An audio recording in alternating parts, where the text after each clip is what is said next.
Hi hello బాగున్నారా అందరూ? ఆయుష్మాన్ బాబా నువ్వేదో చల్లగా ఉండాలి మీరు.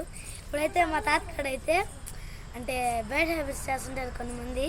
ఇది నీళ్ళు ఎట్లా తాగాలి కొన్ని విధానంలో మా తాతయ్య చెప్తాడు. ఇప్పుడు అన్నం తినేటప్పుడు నీళ్ళు తాగాల, తిన్న తర్వాత కానీ తినక ముందు కానీ. సెకండ్ వన్ థర్డ్ పాయింట్ చెప్పు.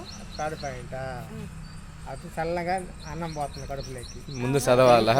మా తాత అయితే చెప్పేసాడు. ఇప్పుడు మా అమ్మ అయితే పోరా టైం అయిపోద్ది. అమ్మకాడంటీరా. ఇప్పుడైతే మాకైతే మా సిస్టర్ అయితే చెప్పబోతుంది. మా తమ్ముడు చదవడు. మా అక్క ఇదొక్కటి చేది రాదు మా అక్కకి, ఎందుకంటే మా అక్కకి నా మీద ప్రేమ లేదు కాబట్టి. మీ అమ్మ మాట్లాడుతుంది అంటే దొంగలు కానీ వెళ్తారు చూడు మైక్ ఇస్తా ఉంటే.